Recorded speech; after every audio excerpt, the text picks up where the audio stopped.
Start recording. And welcome back, guys. It's great to see so many people join us today. It's always a pleasure to host you guys, and just super heartwarming to see so many people come back and see so many new faces.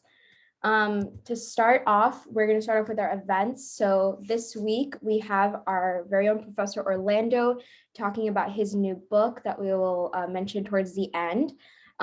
Next week, we're going to have guest speaker Lindsay Minji. She's the current Crew president, as well as a power broker from Lee and Associates.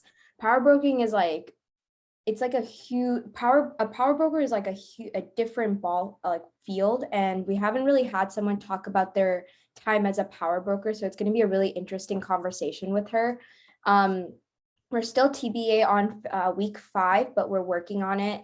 And then week 6, we're going to have a double event. So Tuesday, March 1st, we're going to have a collaboration meeting with SMIC, in which we're going to talk from Eric Frankel, a real estate investment analyst from Green Street. And then March 3rd, we're going to have a collaboration meeting with OMS. So be on the lookout for 2 links that week. And now I'm going to pass it off to Heidi to talk about social media. Yeah, so if you haven't already, you can use your camera to take a picture of our link tree, and that will link you to all of our social media platforms. By the end of this week, we will be transferring from Discord to Slack completely, so we won't be using our Discord anymore. So we'll be linking our Slack in the chat. And yeah, so watch out for our Instagram. We post every single week. If you miss a meeting, we'll be posting our videos on YouTube by the end of this week as well. And we also have summary posts on our Instagram. So I'll pass it on to Martin. Hey guys, just a reminder, we have a paid membership for $20 a semester or $30 for the whole year. If you would like to join, please Venmo our treasurer Talia with your name, CVP email, and your shirt size in the Venmo description. And I will now pass it on. Yeah, I'll pass it on to Kyra, who's going to talk about the Crew and Empire partnership. So here's one of our partnerships that we have with Crew and Empire. Their focus in advancing women in the industry offers scholarships and great networking opportunities for students. They cover a variety of departments in the industry, so we highly encourage students to join and sign up. Now, Caitlin with our NAOP partnership posting.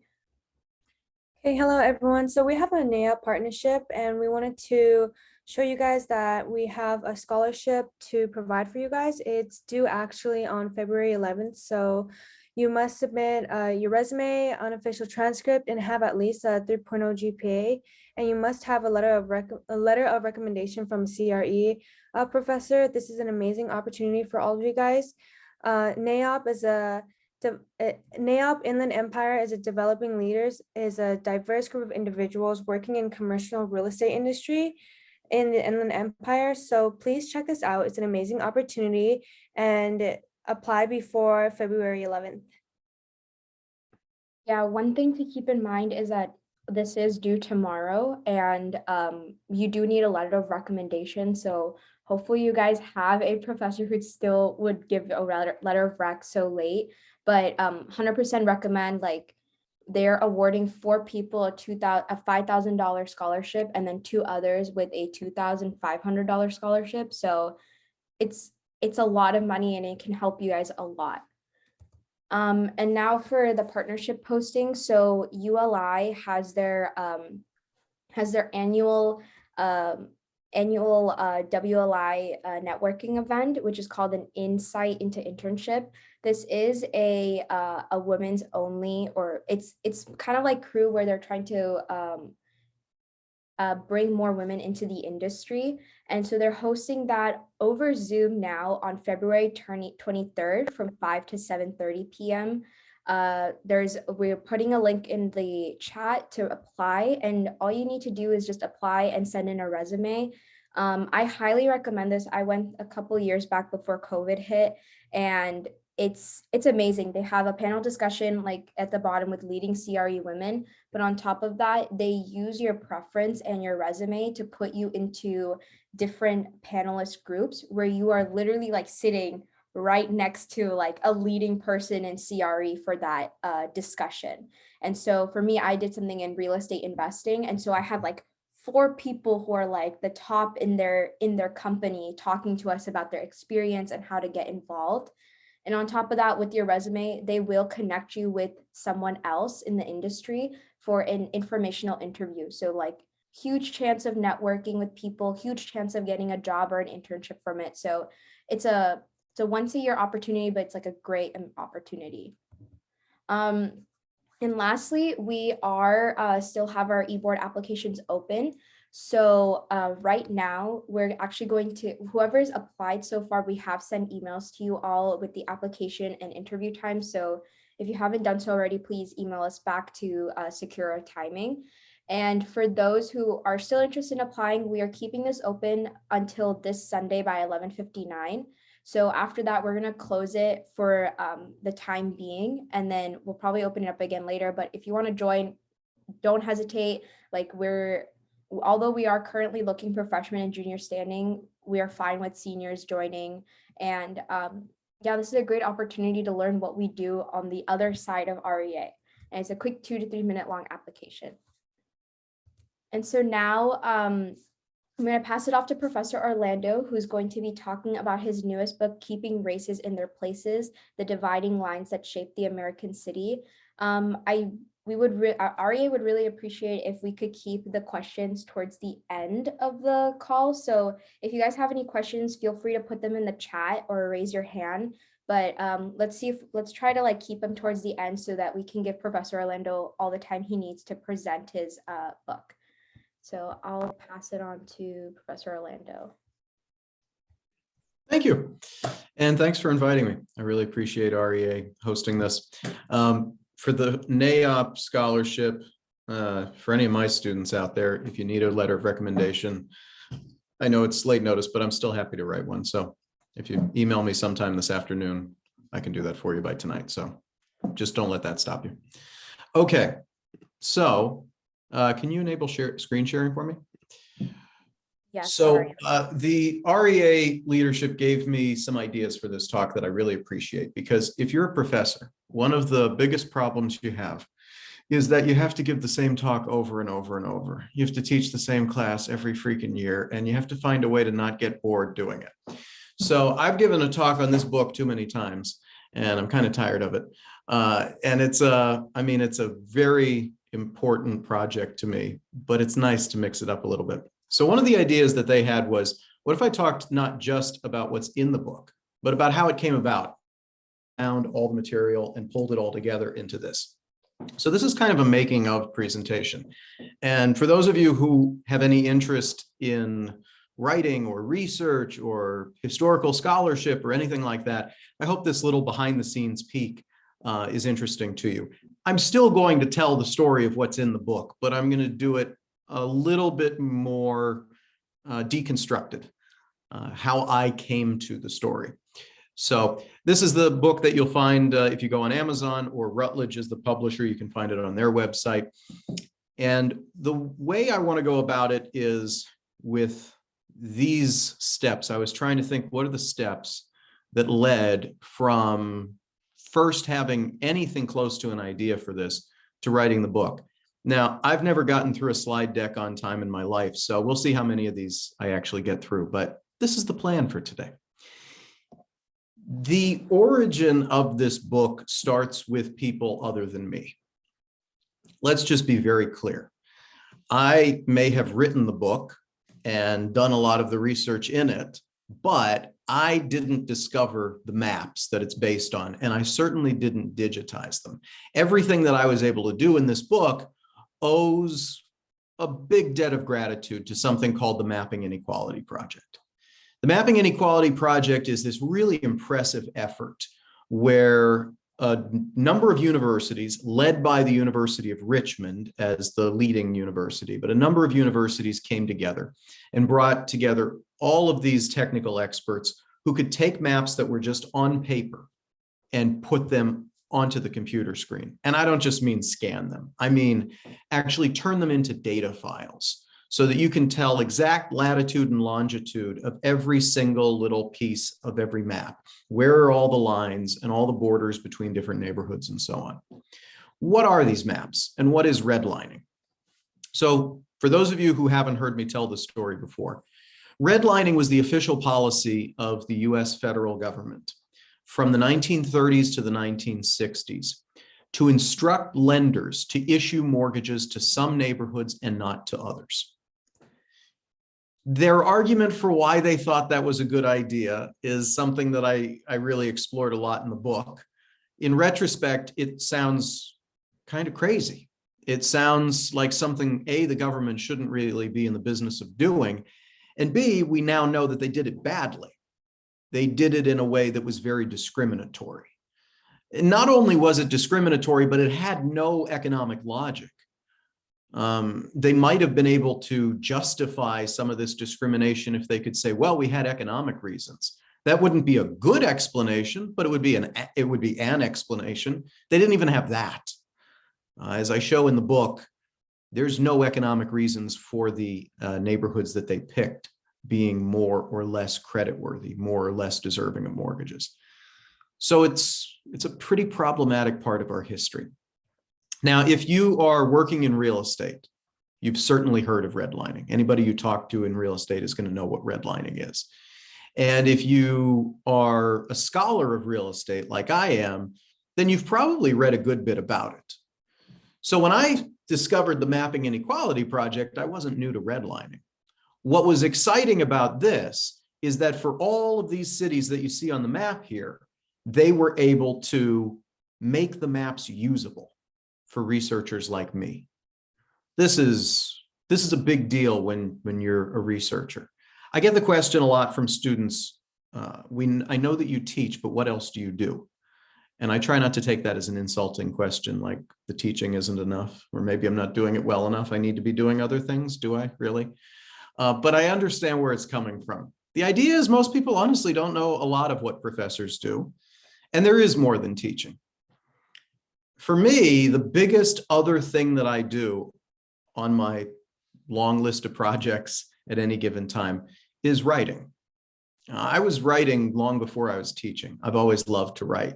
So for those of you out there who enjoy writing, feel free to reach out to me if you want to talk more about that and how you can incorporate it in your career, because I didn't know what I wanted to do with my career early on, but I knew I wanted writing to be a part of it. I like communicating ideas. I like exploring ideas. I find that writing doesn't just help me communicate to somebody else. It helps me figure out the ideas in my own head.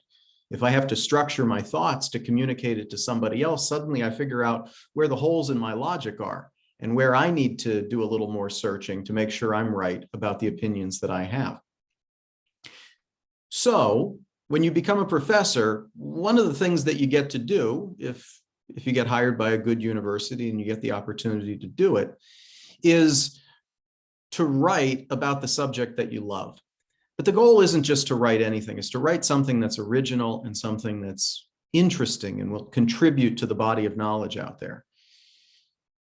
For an economist, somebody working in finance and real estate like me, that writing usually involves a lot of data. So it's not enough to just have a map on a piece of paper, the way that the redlining maps previously existed. You've got to be able to take those maps and plug them into a data set so that you can compare different outcomes. What is it like for somebody who grows up on this side of the border versus that side of the border? What are the housing values over here versus the housing values over there? These are the kind of questions a real estate scholar might be interested in. You can only do that if you have data on that and you can separate the data set into the different neighborhoods. Who lives in this neighborhood versus that neighborhood? That's what the Mapping Inequality Project did for us. Before I go any further, I want to show you the project because you can explore this on your own. This is all freely available stuff. This isn't something that only I am privy to. So let me see if I can share the actual website. Looks like this. I drilled down to Los Angeles so we could take a quick look at it together. If you look at Los Angeles, you see that it's comprised of multiple maps. So up until recent years, these were just paper maps that were contained in the National Archives. These universities took them and put them onto the computer the way you see them now.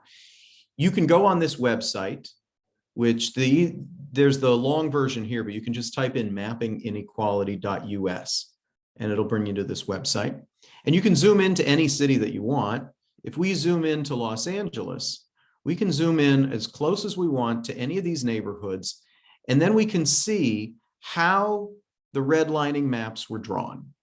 Now, the basics of redlining was that they divided cities into 4 neighborhoods. Green was the best, blue was the second best, yellow was starting to be not good, and red was the area that they told lenders basically to avoid. And you can see in our city of Los Angeles what areas were rated better or worse. Beverly Hills is green, no surprise there. What's really cool about it is that you can click on each one and you can read what the appraisers wrote in the 1930s about this neighborhood. And they explain why they thought that this was a good or a bad neighborhood. Now, this is the part where I always have to warn people. Don't click on these things if you don't want to read some really distressing stuff, because they were explicitly racist about their reasons. Not every reason that they picked had to do with race. A lot of the reasons they picked different neighborhoods was because of different incomes of people living there or because of the building quality. But race was a big part of it. And sometimes you have to know the secrets to the language, the code words, to know that they're talking about race. Here they say the area is highly protected by deed restrictions. By the way, this is my first time reading this one. I've never clicked on Beverly Hills before. Just, you don't have enough time in the day to click on all of them. So, okay, this one says the area is highly protected by deed restrictions. For those of you who don't know what a deed restriction is, it comes in the contract of the house and it restricts what the buyer can do with the house.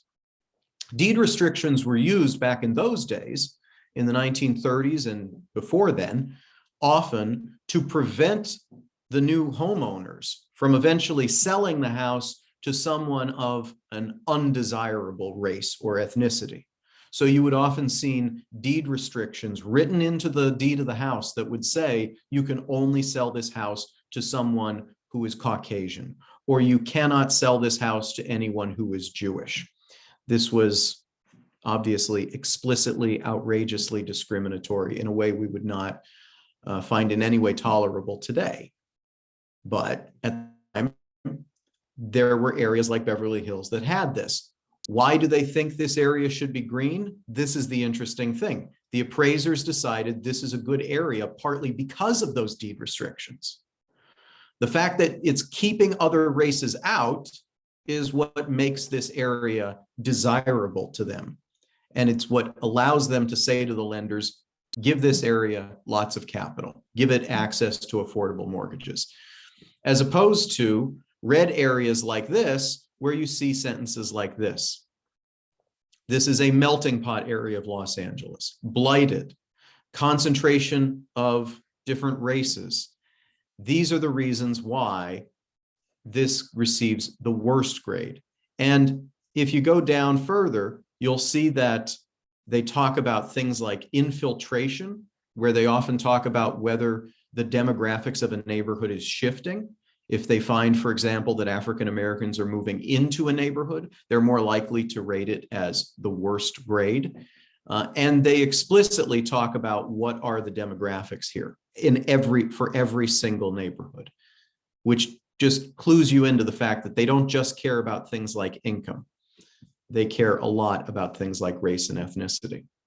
So when we discovered this, it was a gold mine in terms of research, because we can take these maps and we can try to understand whether they have any impact on the present. First of all, we can ask whether they had any impact at the time. That is an open question for historians to try to answer. Just because the federal government created these maps and gave them to lenders doesn't mean lenders necessarily followed them. And even if lenders did follow them, it doesn't mean that it was a change in the way that lenders operated. Maybe lenders were already discriminating. So these are open questions that historians have been trying to answer. And in the book, I give a lot of evidence that yes, indeed, the maps did matter a lot. They did change the way things developed in these neighborhoods. And then the second question is long-term impacts. So you all can go online and check that out anytime you want. I'm going to dive back into how I started using those maps in my research. When I came across these maps, I was working with a couple of fellow researchers, Dr. Ann, who is an assistant professor at Georgia Tech, Dr. Rodnyansky, who's at Occidental College. Dr. Ann is an expert on public policy and finance. He does a lot of research on local governments and the policies that they enact and how it affects tax revenues and the allocation of public services. And he also does a lot of work on real estate. Dr. Rodnyansky is an urban planner. He knows everything about how cities develop and how they are shaped by these kinds of policies. These are two of my favorite researchers. I love working with these guys. They did the bulk of the data work. I'll be the first to admit it. I actually say it in the acknowledgments of the book. And then they gave me the blessing to write the book. They do the hard data work and they allow me the opportunity to write a fun book based on it. But we started looking at these maps and we thought, how can we take these maps and lay them over the top of data about the people who lived in those neighborhoods? Can we do that? So we can see who lived in this neighborhood, who lived in that neighborhood, and how did their lives change because the maps were drawn in the ways that they were drawn. That was the hard work that the two of them did. So I got to give them all the credit for something like that. And what came out of that was a research paper called The Physical Legacy of Racism: How Redlining Cemented the Modern Built Environment. You can download this paper for yourself. The latest draft that's online is a little out of date. We've added new stuff to it. I should probably update it. Maybe after this talk, I'll go do that. But you can see that this latest version was from September of 2019, before I even started writing the book. So this was actually the origin of it. I didn't start by planning to write a book. I started by doing what professors usually do, which is find a data set and analyze it and write a paper about it. Let's talk a little bit about what we found, because what we found is what helped to inspire the book, to realize that there was a book there. We started off with what we knew. We knew that redlining ended in 1968. That was when the Fair Housing Act was passed, part of the civil rights legislation that Martin Luther King pushed for. In fact, he passed away, he was assassinated 8 days before the Fair Housing Act was passed, unfortunately. And we know, based on research from a number of other people who I've got listed here, these are the names of a whole bunch of other researchers who came before us, who demonstrated that there are long-term effects of redlining. Redlined neighborhoods are very different today, on average, than non-redlined neighborhoods. These lower graded neighborhoods have lower home ownership rates, lower property values, higher crime, higher mortgage denial rates, higher levels of illness, and on and on and on. Now, you can say that some of that may be coincidence, maybe you can convince yourself of that, but all of these correlations just should not exist unless redlining had some impact. So we know all of this, and we've got some pretty good evidence that redlining actually caused some of these outcomes. Some of these authors have done some great work with things like looking just on one side of the border versus on the other. Here's a house that's on this side of the street. Here's a house that's on that side of the street, and they're completely different. That can't be because they're different neighborhoods, different cities, or anything like that. They're literally across the street from each other. The only thing that is different between those two houses is the fact that on this side of the line, you can get an affordable mortgage, and on that side, you can't. That's a pretty good experiment. And it suggests to us that redlining really did cause differences between the houses on this side and the houses on that side. We already knew this when we pulled up the maps. What we wanted to understand, and one of the motivating questions for the book, was why? People have had a hard time trying to explain why redlining effects continue to persist half a century after it was outlawed, even though it was outlawed. Half a century later, what causes that kind of persistence? We had a theory. Our theory was that it has something to do with the built environment. So when you're talking to a real estate person, the built environment is literally everything that's built. It's the opposite of the natural environment. It's anything that humans created. What was unique that lasted for a long time was not the fact that the people were necessarily affected. Oh, they definitely were, but a lot of the people left over the years. What stuck around in those neighborhoods was the buildings. I always say one of the reasons to really care about real estate is that it's not like building a laptop or a cell phone or offering a service like a restaurant or a hair salon. Those are all very valuable things, but they disappear very quickly. You're going to use the laptop for a few years and then you'll move on to another one. Same thing with the cell phone. You're going to need another haircut in a few weeks or a few months. These are fleeting things. They matter, but you've got to keep redoing them. And so you have an opportunity to do it better a couple of years later if you don't like the product. That's not the way real estate works. You build a building, it sticks around for decades, sometimes for centuries. So when you're building real estate, you better get it right because it's going to affect generations to come. So now imagine that you live in a redlined neighborhood in the 1930s, 40s, 50s, or 60s. You don't have access to affordable mortgages. So you're probably not going to buy a house. So what are the developers, the real estate developers, going to build in those neighborhoods? Why would they build houses? Nobody can afford to buy them. They're going to build apartment buildings, what we call multifamily housing, because they're going to assume that the vast majority of people who live in these neighborhoods have to rent. They can't buy houses because the federal government said they can't get mortgages. That's something that we can be pretty sure of. Now, the question is, if you change the built environment that way, if you build multifamily housing instead of single family housing, and it lasts for decades, does it result in some of the long-term outcomes that we see that are different between these neighborhoods? And the answer we found is yes. So we took census data. We went all the way back to 1930, before redlining was put in place. And we pulled census data for a bunch of cities the cities that we could find that had really good, clean data that you could track over time. Pittsburgh, Chicago, Cleveland, et cetera. You see them all listed there. And then we merged that data with the new digitized redlining maps that we found. And what we did was looked in two steps. First, how does redlining affect the types of buildings that are built? The percentage of multifamily relative to single family buildings. And then step two is going to be, how does that then affect outcomes that we see in the real estate market today, like housing prices and rents?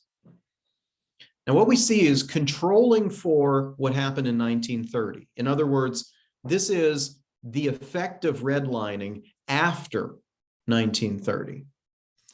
We see that in the redlined neighborhoods, there's far more multifamily properties being built, and it increases over time.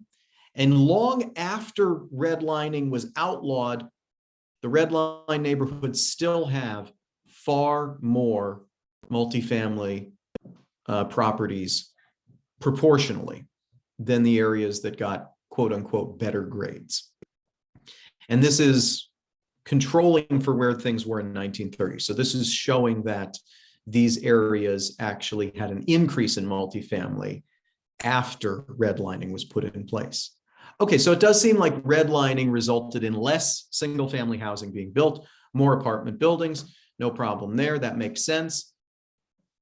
Then we see that this then has an effect on home values. So the areas that were redlined, because the built environment was changed, they wound up with lower home values. Why? Okay, we know a number of things about apartment buildings. From our previous research, we know that apartment buildings tend to be older. They tend to depreciate faster, so they need more maintenance, or else they will deteriorate faster. They tend to have renters and not owners, which means they tend to have lower income folks on average, because renters are lower income on average than owners. They tend to give people less of an incentive to invest in the neighborhood, to be involved in their community, because they're literally not invested in the land. They haven't bought the land. All of those things should result in lower home values and lower rents. And that's what we find. The redlined neighborhoods wind up having lower home values, and that effect continues to get worse and worse and worse all the way up to 1980. Now, we've brought the data up to 1990. We don't have the last few decades here on this graph, but there does seem to be a rebound. But I mean, this was outlawed in 1968. There should not be this decrease unless the built environment persists. The effects persist long after redlining disappears. We see the same thing when we look at rents. Rents are lower in redline neighborhoods and continue to get lower, and rents do not go back to the zero line. They continue to be lower in redline neighborhoods long after redlining happened. The last thing we decided to do was to take those rents and prices and put them together. Because if you're a real estate developer, one of the things, or a real estate investor, one of the things you care about is called rental yield. What is the ratio of rents to prices? The rental yield tells you essentially how much profit can a landlord make. They pay a certain price for the property, they rent it out for another price. How much are they renting it out for relative to what they paid? How much are they earning in profits relative to their expenses? When that rental yield is higher, they're earning higher profits. But it also tells us something else. Because when profits are higher, when yields are higher in an area like this, it means that the area is considered to be riskier. That is what allows landlords to make a higher yield. They are demanding a higher yield because the area is perceived as riskier. They want to be compensated for the extra risk of operating in an area like that. And sure enough, we find that redlining and high concentrations of multifamily increase rental yields. And that effect persists until 1990 when it starts to dissipate. What's really interesting here is that the rental yield difference in redline neighborhoods was negative before redlining, which means that redline neighborhoods were actually perceived as being less risky before redlining was put in place. This to me is one of the biggest pieces of evidence we have of how redlining affects things. It actually changes the rental yield difference from being negative to being positive, meaning it takes redline neighborhoods and turns them into riskier neighborhoods than the other neighborhoods. All right, so this is what we found. And I presented this research at a couple of conferences, which is what you do when you're a professor and you're out there trying to push the forefront of knowledge. You go out and you present it to the experts and you try to get them on board with your ideas, because then they'll take it into their classrooms and they'll teach it to their students and ideas will spread. That's how we do what we do. Well, while I was there presenting at one of these conferences, somebody from Rutledge saw the presentation. They saw the paper, they read it, they came to me and they said, "Do you think this could be a book?" I was very flattered. Oftentimes you have to go and pitch the publisher. A lot of people have written a book or a book proposal and they ask me, how do you get a publisher on board? And I have to tell them the honest truth, which is I have no freaking idea, because I didn't have to go find a publisher. They found me. I'm very fortunate in that respect. Rutledge has been around a very long time. I give you a little history straight from their website here. Founded in 1836. They're one of the most prestigious academic publishers. That's important because one of the things I could use your help on is spreading the word. If this at all sounds interesting to you, or if you read the book and you find it useful, please spread the word, because the disadvantage that both Rutledge and I have is that we're academics. This isn't Random House. It's not HarperCollins. We're not going to be out in every bookstore and every airport alongside Barack Obama's book.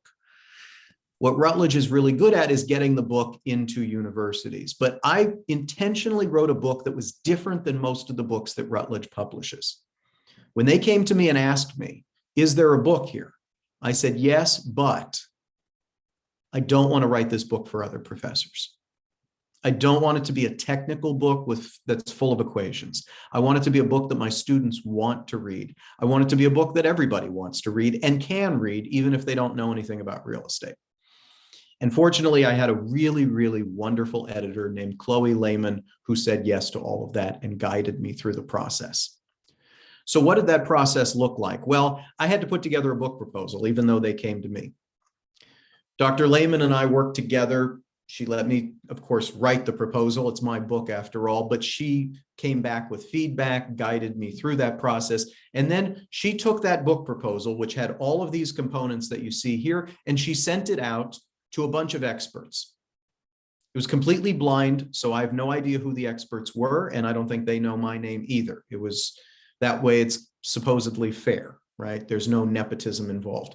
She sent it out to economists, she sent it out to sociologists, she sent it out to urban planners, and she said, here's a person who wants to write this book, here's all the information they want to write, should we publish it?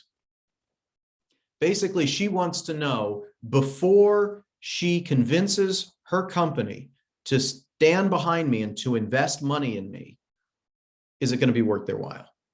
They don't want to waste the next year of their lives trying to get this book out, only to find that when I write the book, it's not a book that was worth writing in the first place. So these experts read through everything that I had written in the book proposal. They gave some feedback. I made some edits to the book proposal. Then she presented it to her board of directors and they approved it. And that's when we had a contract. The book title, Keeping Races in Their Places, the Dividing Lines That Shape the American City, was a collaboration between my wife and myself. I was spitballing different ideas that were kind of in that general vicinity. And we sat down one afternoon and she told me every time I had a bad idea and every time I had a good idea. And eventually we settled on this one. And I'm really, really proud of it. And I couldn't have done that without her. The table of contents was the key. And the abstracts. For me, I know a lot of people want to know, how do you write a book? How do you write something that long, that complicated? And the answer is, first of all, that like anything else that's big and complicated, you break it up into baby pieces, little baby steps. You break it up into tinier and tinier pieces until it seems manageable. Don't look at the entire book. Look at the next chapter you have to write. And if the chapter is too daunting, look at the next paragraph you have to write and just focus on that. That's the short answer. The long answer is that in the process of writing the book proposal, I basically backed myself into a corner. It was a corner that I wanted to be backed into. I gave myself an outline that looked good. I didn't know if I could do it. I just sat down and I said, what would a book look like if I were to tell the story of redlining? And the nice thing about this story is it's a historical story. So I didn't have to get too clever with the organization. It's chronological. Start with, you have to figure out where to start. That's a hard part with history. You can always go back further. Well, this thing was caused by that. Well, that thing was caused by that. Well, that thing was caused by, at a certain point, you have to stop and say the start of the book is on this date. And then let's tell the history moving forward from that date. Once I decided on what the starting point was, the table of contents wrote itself. It's just one chronological piece after another. Then this happened, then that happened, then that happened. The abstracts were the key. What abstracts are is a long paragraph explaining exactly what will be in each chapter.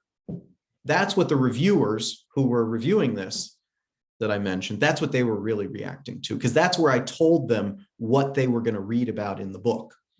But in doing that, I boxed myself in a corner. Now I promised I'm going to deliver this. I said exactly what's going to be in this chapter. All right, I got to go find the material to write that story. But that was great because it allowed me to have a framework for this very daunting task, which is when I sit down with chapter 1, I already have a paragraph that tells me what chapter 1 should be about. And I don't have to think about the whole book because that's outlined already. Forget about chapters 2 and anything else. just focus on chapter 1. What is going to be in that? And I would just focus on chapter 1 till it's done. And then I'd put it aside, and then I'd go back to that outline and I'd pull up the abstract for chapter 2, and I'd go, okay, what did I promise that I would write about in chapter 2? Here's a paragraph. Okay, that's what I said I'd write about. All right, I guess I got to go find the data to tell that story, and I'd just focus on chapter 2. That was the framework that helped me get through it and helped me manage my time. Remember that I'm writing this at a time when we're right in the middle of the pandemic. Pretty much every full-time professor in the business school at Cal Poly at that time was teaching more classes than we were used to because of budget constraints. We all had to take on an extra load. So, you know, I was writing this in my free time, which was pretty constrained. And I needed an organizational framework to keep me organized and to keep me writing every day. And that was it. The book proposal was actually a godsend. I'm glad they forced me to do that, because I don't think I could have gotten through the book if I didn't have that ready to go. Here's the table of contents. If you open up the book, here's what you'll find. I want to say a word about the foreword.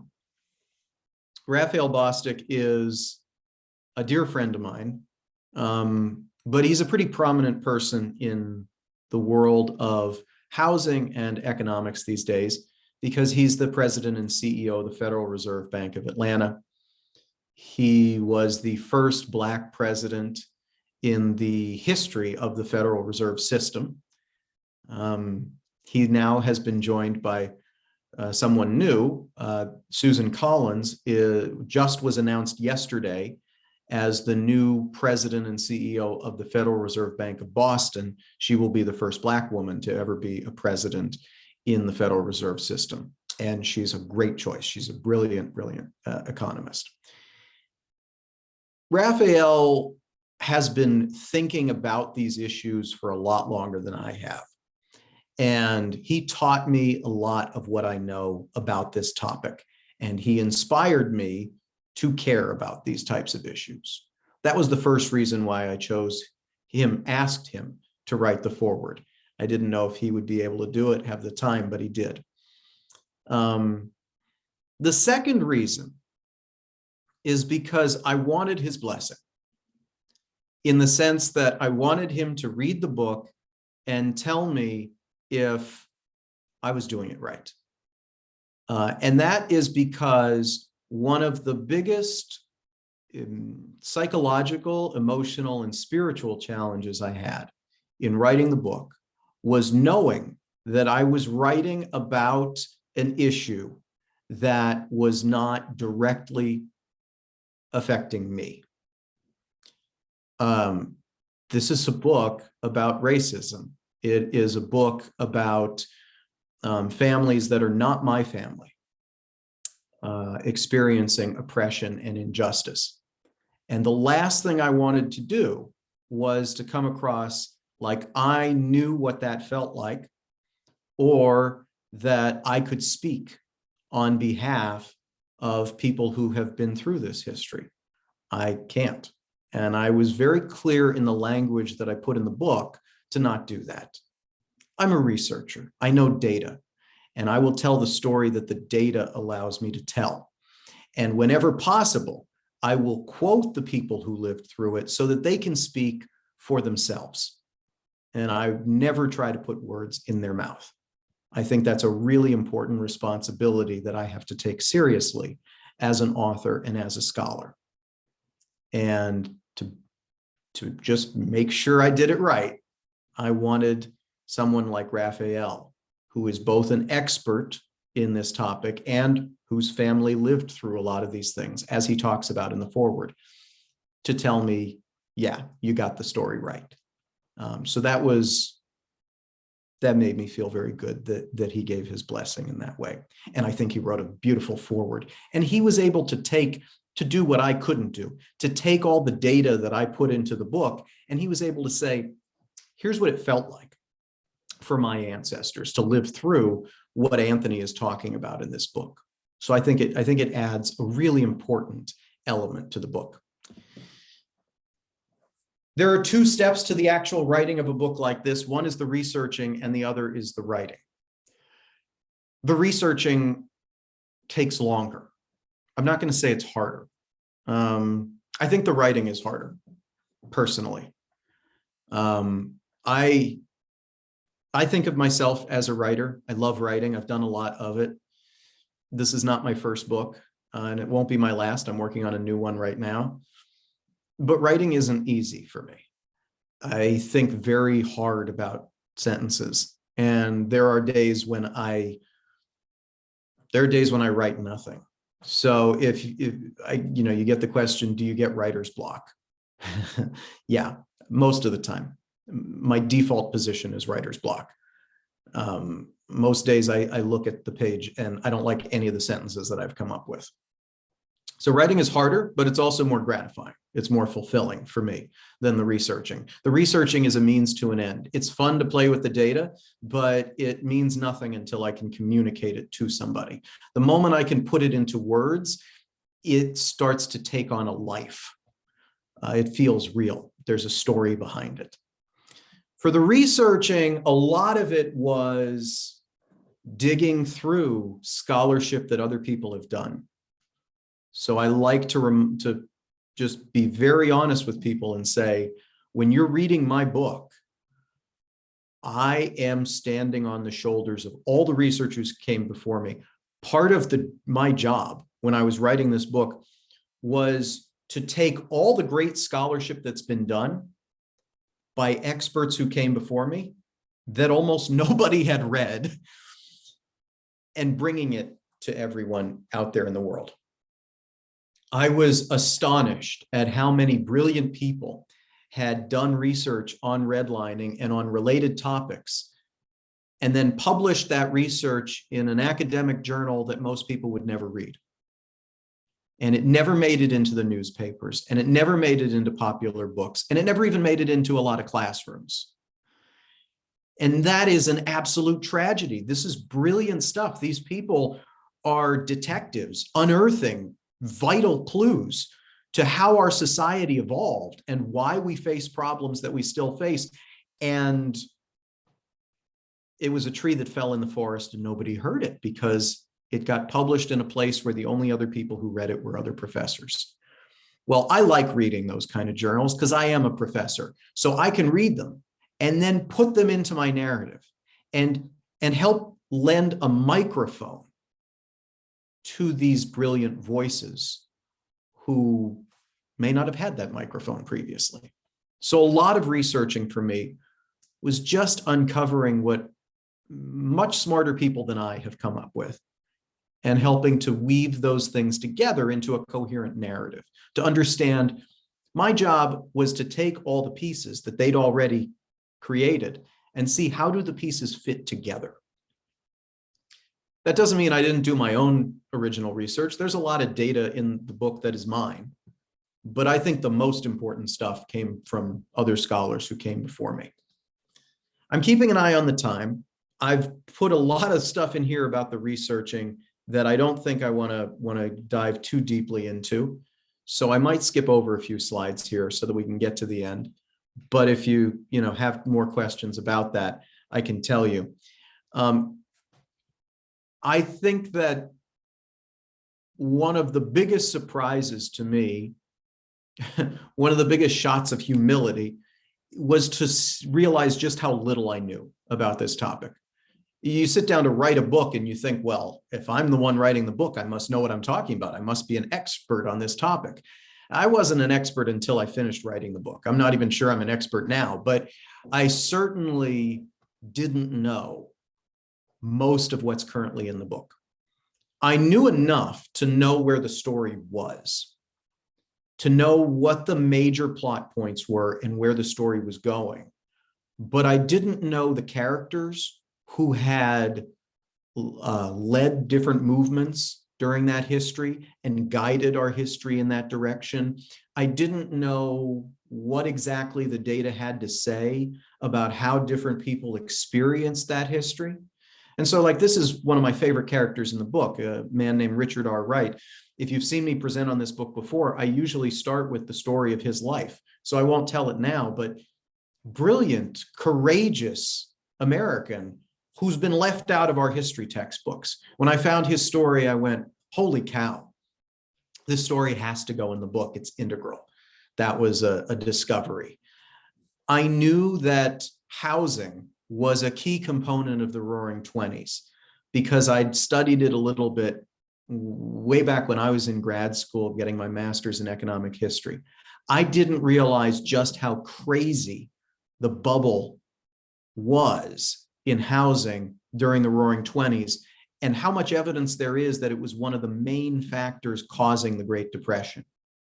And that's important because it's that downfall that led to redlining. It's that downfall that led the federal government to say, we need to do things better. And so they drew those maps thinking that would be better. Of course it wasn't. I didn't even know I could find the data, let alone come up with these original calculations, which is to me the best proof that it was actually a financial bubble. I don't have time to explain what the calculations are, but if you read the book, it explains it. I didn't realize that home ownership was such an outlier in terms of outcomes. I knew that redlining had made it more difficult for people to become homeowners. I did not know that at the same time that it was having this negative effect on home ownership, Black Americans were actually catching up in terms of wages and home values and other things. There is this divergence in outcomes that can only be explained by something that is specifically targeting the home ownership market, something like redlining. Sometimes you're just amazed at how the data line up with a story like that. That graph, when I graphed these numbers, it was one of those things where I went, holy cow, well, there it is. There's the story, right? I didn't realize how much the story of Black banking, meaning Black-owned banks, would become a part of the story, but they are. And another part of our history that's unfortunately not been told. And I didn't realize, obviously, what the solutions were that I would come up with. Remember, I said earlier that one of the reasons I write is so that I can get the story straight in my own head. Well, part of that is I'm trying to grasp my way toward the solutions to the problems that I'm writing about. And it's only in the process of the writing that I start to see what solutions can work, partly based on what has not worked in the past. And the book helped me do that. My little writing ritual was, this is Jones Coffee in South Pasadena. They open at 7 a.m. I would go there every day at 7 a.m. and I would sit outside with my laptop and I would write for a couple hours. And I would do that because I was teaching all day and I was teaching in this office. And it was very difficult to be in this office and to shift my mindset and say, okay, for the next half hour, I'm going to write and then I'm going to go back to teaching. It just didn't work. I had to go to a different place physically and say, for these 2 hours, I can only write. I can't answer students' emails. I can't prepare my lecture slides. I can only write. And then when I go home, back to my little office, then I can teach. I had to keep those things separated and it helped me focus. Then when the book was written, I went and got testimonials from a bunch of experts. I was really, really grateful that they did that for me. I'll jump over those pretty quickly, but these are experts in a variety of things: public policy, housing, people who've worked at the Housing and Urban Development and Department, president of Northwestern University. They all said really lovely things. So that was the next step of the process. I was grateful for that. That helps to sell the book. And then the last step is getting the word out, which is where I'm at now, trying to talk about it wherever I go, trying to write about it wherever else I can. And so for all of you, I wanted to let you know you can buy it online at a variety of places. And this is when I'll be on campus throughout the semester, starting next week when we go back in person. And that's my office. Feel free to stop by during my office hours. If you did get a copy of the book, I'm happy to sign it for you. I'm happy to talk about it as much as you want. I'd love to hear your feedback. It's not a perfect book. There are a couple typos in it. Ever since I wrote the book, I have discovered that pretty much every book I read now, I find typos in, so I don't feel too bad about it. I dare you to find a book that doesn't have typos. It's amazing. I think these things go through so many rounds of revisions that at a certain point, you just start to miss stuff. but any feedback I welcome. And I think that when I write something like this, for me, it's the beginning of the conversation, not the end.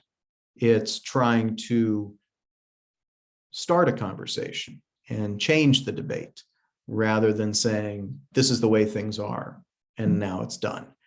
This is a problem that still exists.